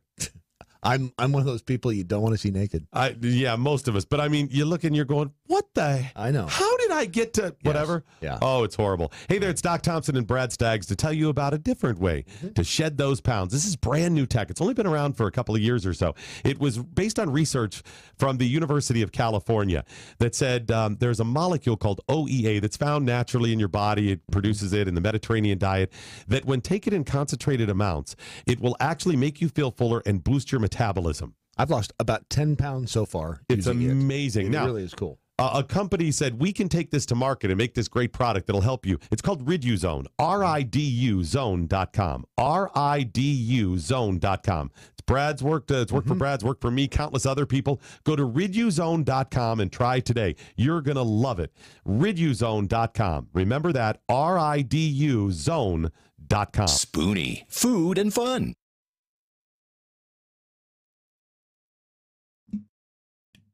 Yeah, who needs intro music with a voice like this?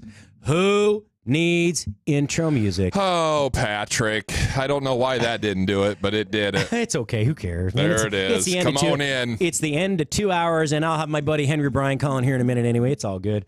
Look, Ronaldinho, producer Ron, has like 9 million things to program for 1 day's worth of shows to take place on Spoony or Mojo or whatever platform he's working on. It's not a big deal. The cool thing is that 99.9% of everything works well. And once in a great while, a cue gets missed. It's okay. The good thing is I wasn't out of the room going, sitting on the pot. I wasn't doing anything. And apparently Matt did not actually touch anything, which is good. So I don't think there's any real problems here. It is what it is. And you know what? I've actually not made his programming any easier because I switched a bunch of stuff around. I have not made it easy. Not at all. But, well, if you've been listening at all, a couple of reasons to be, geez. Yeah, and so not only am I just jealous of Mark Conway for eating all this beef up in Ohio at the Certified Angus Beef Council's facility up there, and I believe it's in Worcester, just outside of Cleveland, but Here's a great post by Drinking with Trey, which is Trey Chapman, who does Trey's Chow Down Live here. It says whiskey because that drunk text won't send itself. They have apps for that. They have apps where you have to remember your password before you can send a text after a certain time at night. Do you remember watching the movie Interns with Vince Vaughn? And it's called Facebook. No, but it's when. but they have to develop this app for Google, and they come up with the app that you can't text while you're drunk. Yeah, because you could never remember the password, or you fat fingered, or whatever it is. I think it's a great brilliant. idea. But before that, they're like, yeah, I know, it's like where you can connect to all your friends, and they're like, no, that's called Facebook. No, but it's like instantaneous, and it's like, no, that's called Facebook. Yeah, that's actually a pretty funny movie. It is a funny movie. Vince Vaughn, I think, he kind of gets pigeonholed into specific characters, but I think he's actually a really good actor. I don't know if you've ever seen Couples Retreat, but that's actually a pretty good one. If you haven't seen it, just go see it. I'm not going to tell you about it. But yes, whiskey, because that drunk text won't send itself. Dude, that's hilarious. I need to share that one. We're going to share that to Spoony. So Henry Bryan will be calling in any minute. Henry and I have been friends for a long time. So our history is this. Henry and I became friends. How did we meet? We met at a farmer's market. No, we didn't. We met somewhere else. We met, no, we did. We met at a farmer's market. Henry had some great stuff for sale. No, we met before that. How did we meet? Oh, I know. I was opening Hubble and Hudson Market and Bistro in the Woodlands. And Henry had a world-class chicken that I had heard about, and we contacted him, and he came in and he spoke to me and FB Godinez, Fortino Godinez, who was our director of dairy, non-perishables and dry goods, and basically he's just a badass in the grocery industry. Our CEO and president was Kerry Attar, who was the founder of that, former president. Well, he's actually the former founder, one of the founders of Fox and Obel, which is a now defunct store in Chicago. And he was the GM of, well, what was at that time, I believe, the nation's largest grossing gourmet retail store, which is the Central Market in Houston. Anyway, I met him through there, and he has this great rock Cornish hen crossbreed chicken that he brought in. We got to taste. I'm telling you what, man. He had basically the regular finish and then the corn finish, which was like the last 2 weeks. It was corn fed. Oh my goodness, I have never had poultry like that. And he may be calling in, Matt. He should be calling in just a minute or two. Okay, so that's cool. So anyway, without further ado, we're going to introduce Henry Bryan of used to be Bryan Family Farms, now of Culinary Eye Candy and a couple other things he does. Henry, are you alive and well and on the phone? You may have to actually click that, Matthew. Oh, it's on. Henry, you there? Brother Henry? Dilute. Oh, I'm sorry. So we got several buttons we have to unmute. I'm sorry about that. And Matt finally figured it out. I don't know what to do. I just yell at somebody to open the phone line. How you doing, man? How you been? I don't know if can you hear me now? Yes, I can. Better than actually. Right. Better than if it. Better than if this were a commercial for whatever that phone company is that I don't pay money to. So. Wow, what an introduction! I wish I could wake up to an alarm that said that to me every morning. I'm not sure you really want that, but okay.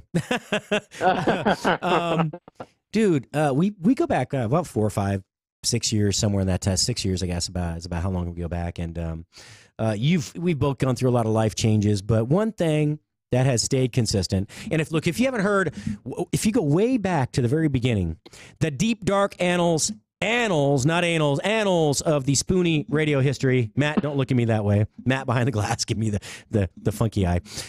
If you go way back and listen, Henry was one of the first interviews I had. I went down to Houston to his workshop, and I interviewed you, and we hadn't spoken in, it'd been over a year, maybe almost 2 years since we'd spoken.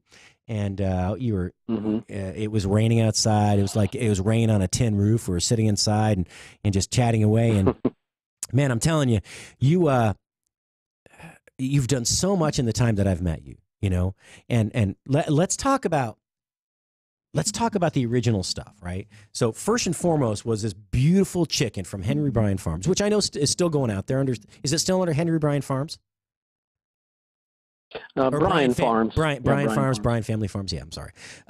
Yeah, dude, it's been a while. I should have looked it up beforehand and made some notes, but I called you. I called you off the cuff and said, you want to call in today? So Bryan Farms, Bryan Family Farms, you have this great rock Cornish crossbred hen, right? Yeah, that's a White Rock American breed cross with the Cornwall out of England. And can I just tell you, the most phenomenal poultry I've ever tasted. Really, it's better. It's better than the poulet rouge that I've had out of France. It's hands down the best chicken I've ever had.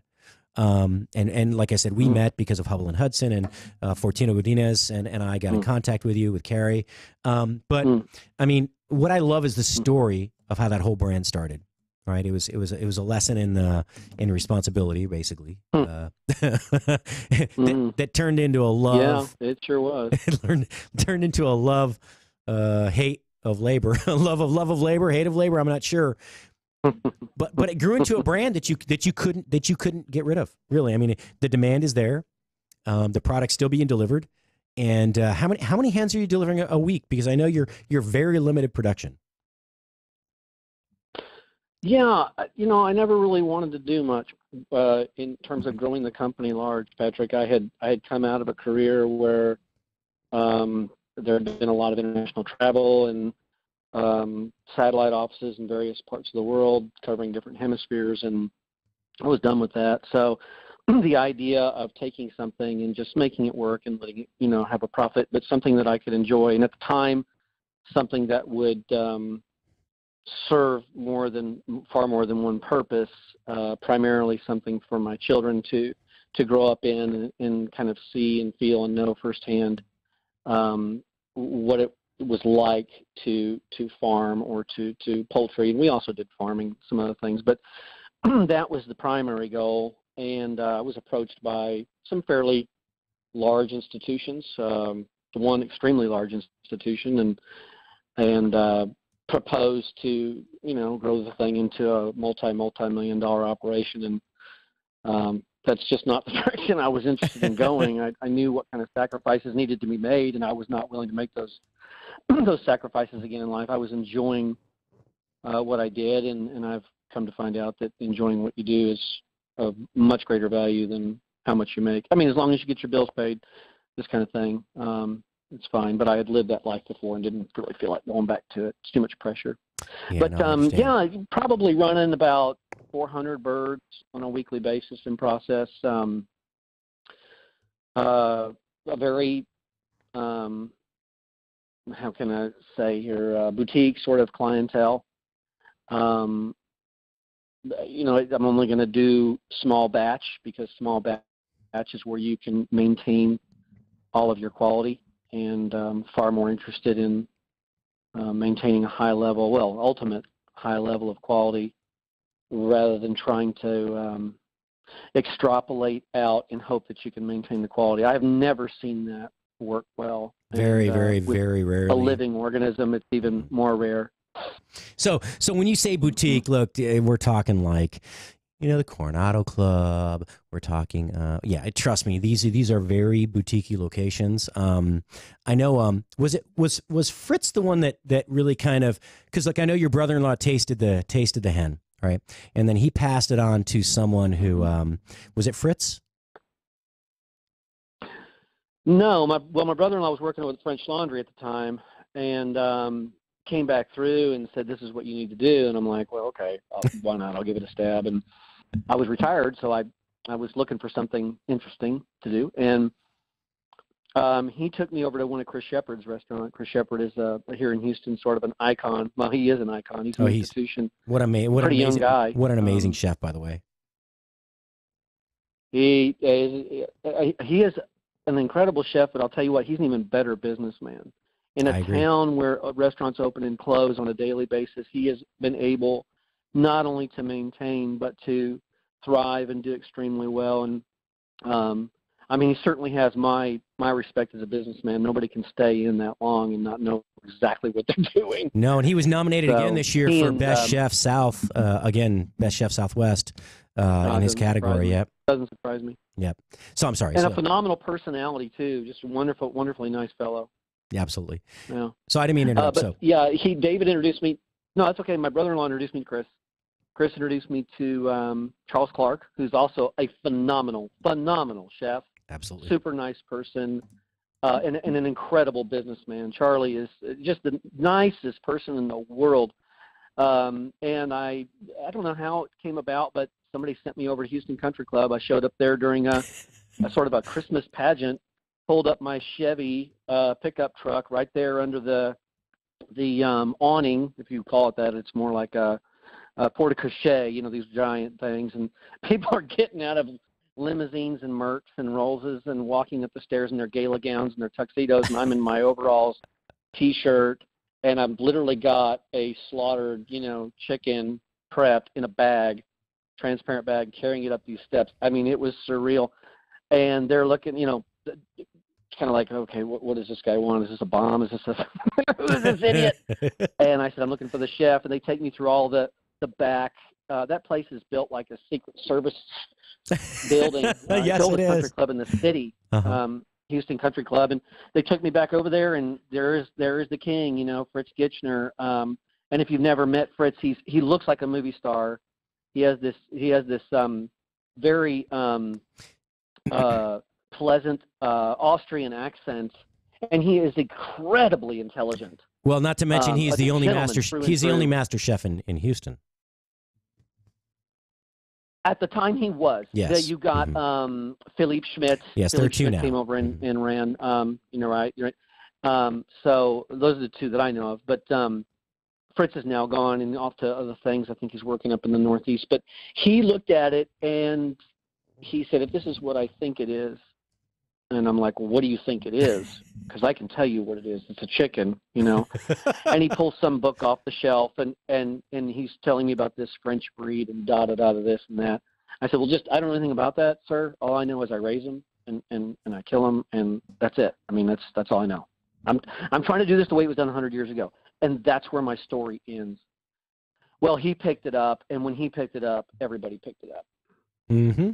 And off it went. Now we got some black ink at the end of the page. Yep. That was it. End of story. That's it. That's it. End of story. No. All right. That's pretty much that's it. You get the right person to give the nod, and everybody else really recognizes him as a master. And well, if he's doing it, then then I guess it's a good idea. And that's what got us started. So we're going to clarify. Then we got contacted by HE. Mm-hmm. Yeah. Yeah. Go ahead. Go ahead. No, please go. So we got contacted by let's just say a very large grocery chain here in Texas, and they have a very high-end sort of market that they do one of their boutique chains in, and went up to Dallas and they did a tasting with San Antonio and did a cook-off and all this kind of thing, and got offered a spot and just wasn't interested. It was that I couldn't run numbers like that and make sure that I could deliver, because you start signing contracts with people like that, they hold you to the letter, and I didn't want it was jumping from really hands-on to more, okay, we've got to have personnel, we've got to have equipment, and I'm like, no, we're not. Did that exist 100 years ago? No. So you have your limits, and if you don't know them, it's going to collapse your model. And I wasn't willing to do that. I've been very fortunate in having made at least one right decision in my life in that regard, because the reputation is flawless. That's what I was after at the end of the day. I need to have you save a couple of the birds for me next time I come through Houston. I need to pick those up, because I'm telling you what, man. Oh man, I've not had Henry Bryan poultry in at least 4 years, and I'm hungry. Yeah, it's been longer than that, I think. Yeah, brother. I'm really hungry. Yes. With all due respect, Patrick, it's not sushi. It has to be put in the right Oh, man. After the compliment on New Year's Eve of cooking at Helen and Jim Durham's home. So Jim Durham, great sportscaster, JD, Jim Durham, voice of the Bulls and the White Sox for many years. He had a great call with Jordan with a shot over Edlow when they finally made it to the playoffs and they started the empire that was the Bulls back then. We were at their home for New Year's Eve at their farm right there in Tomball, Texas, and you brought some of your poultry, about eight or nine birds, I believe you brought. So I did some very simple things. We cut some up and grilled it. The others I stuffed with lemon, rosemary, thyme, garlic, simple salt and pepper on the outside, and roasted them. And you told me at that time, I know it was not sushi or sashimi, but you said, this is the best I've ever had my poultry prepared, my chicken. And I said, you know what, man, my heart grew 10 times. And now you got to come up with a sushi combo, man. Man, I'm just joking.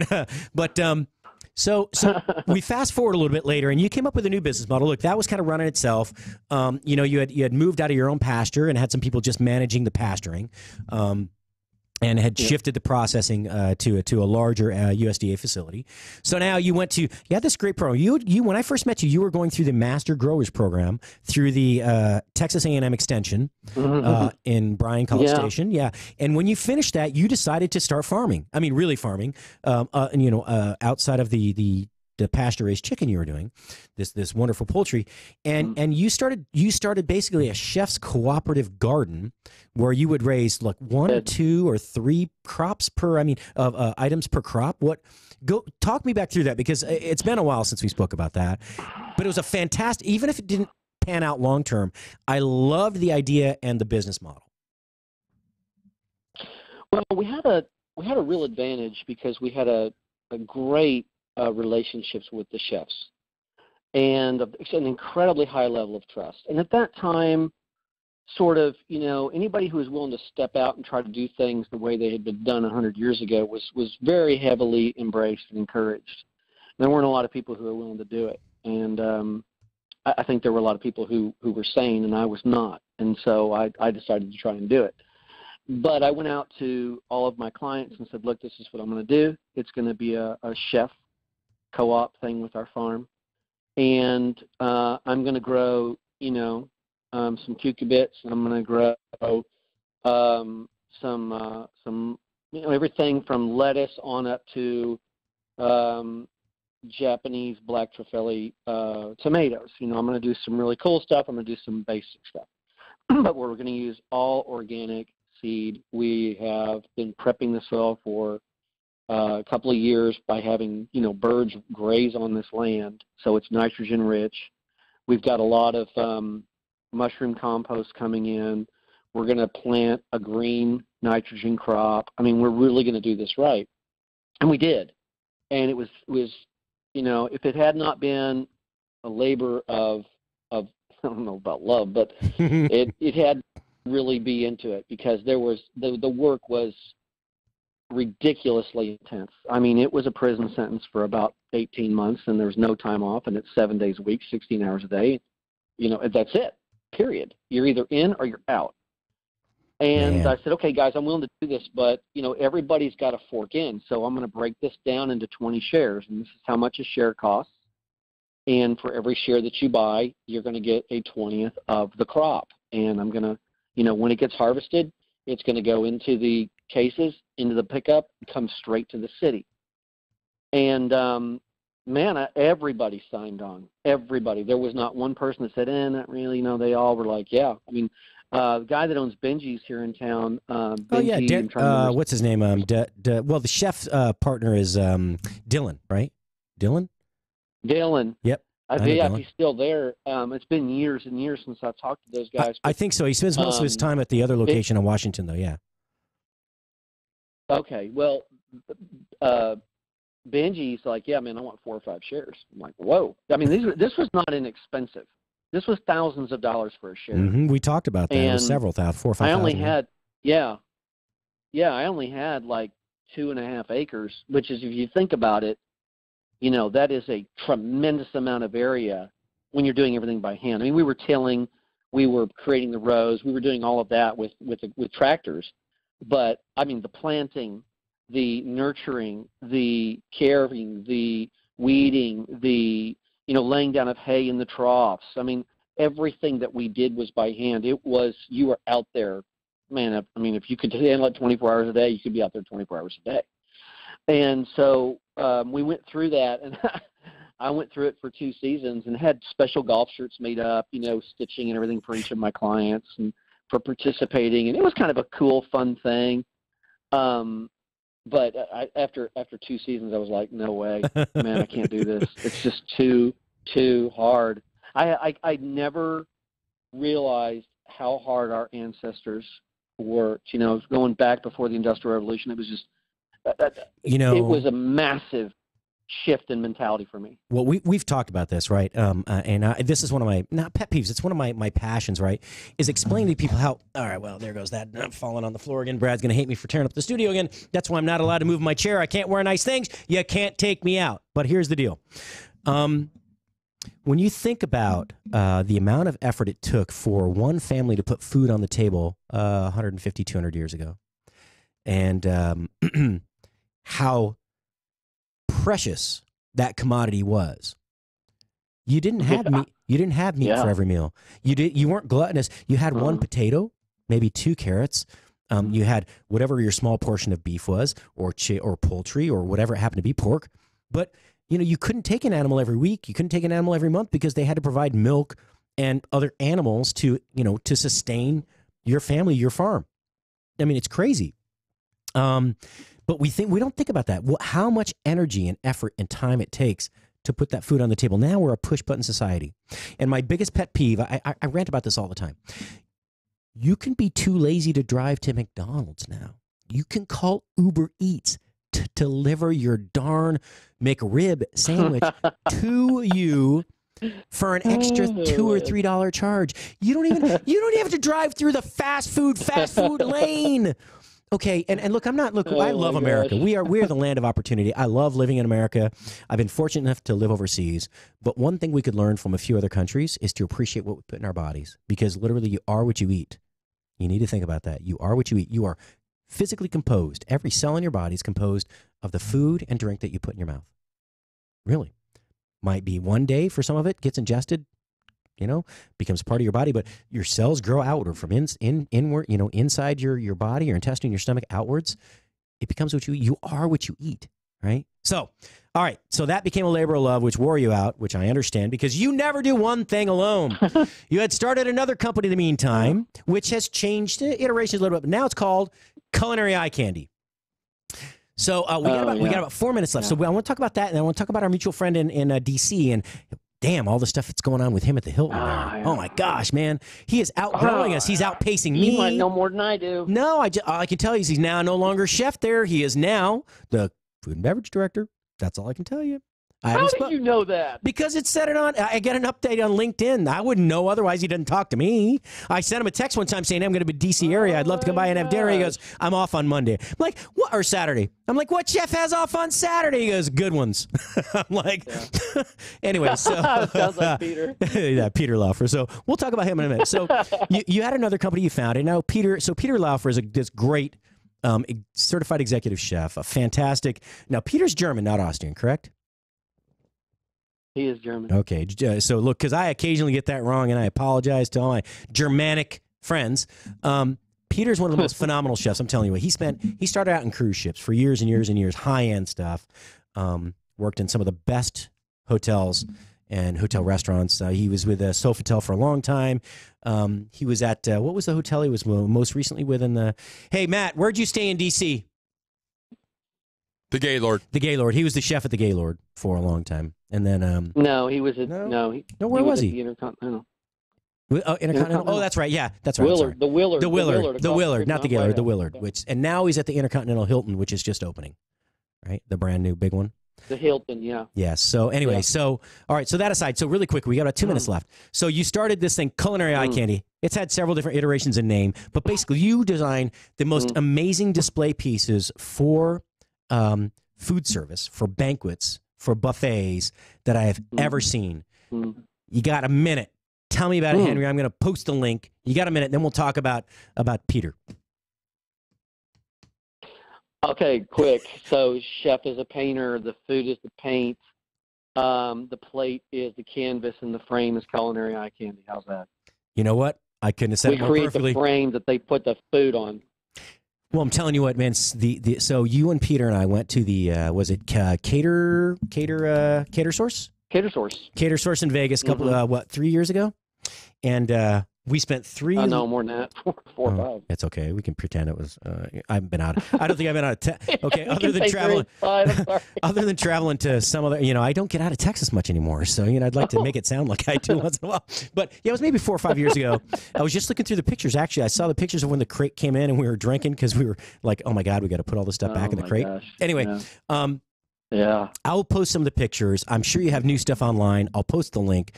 But that was right. This is it is definitely the frame within which the chef, the artist, the canvas, everything can be portrayed, boxed, framed, delivered, if that's what you want to say. All right, we got 30 seconds left. Peter, we need to get a hold of Peter. I need him on the show. Peter Laufer, amazing chef, great friend. He has gone from, again, he was at the Willard. Now he's at the Intercontinental Hotel, the brand new Hilton opening up in D.C. Has moved from executive chef to food and beverage director. You need to give him a call and catch up because I know I need to. I haven't heard much from him. But Henry, I need you on as a regular contributor, as a business mentor and friend, and so we can just have some fun, BS, and regale the masses. Would you do that? Sure, send me the contract. Yeah, the pay is zero. The call-ins are frequent. That's all I can tell you. You see the contract in front of you? I would. Not only would I do it for free, I'd probably send you guys money just so I could have something to talk to from time to time. All right, I love you, Henry. You take care of yourself. I'll give you a call off the air later. Take care, man. Hey, Chef Patrick Mosher, the Food Biz Pro. It's been a great day. Thanks for listening. Hey, I am only at about 400 views. I need 1,000. I'm going to boycott tomorrow's. I'm gonna boycott it. Live it, love it, share it. Food Biz Pro, please get me 1,000 views. Love y'all. Thanks for listening. Ciao for now. Listen tomorrow.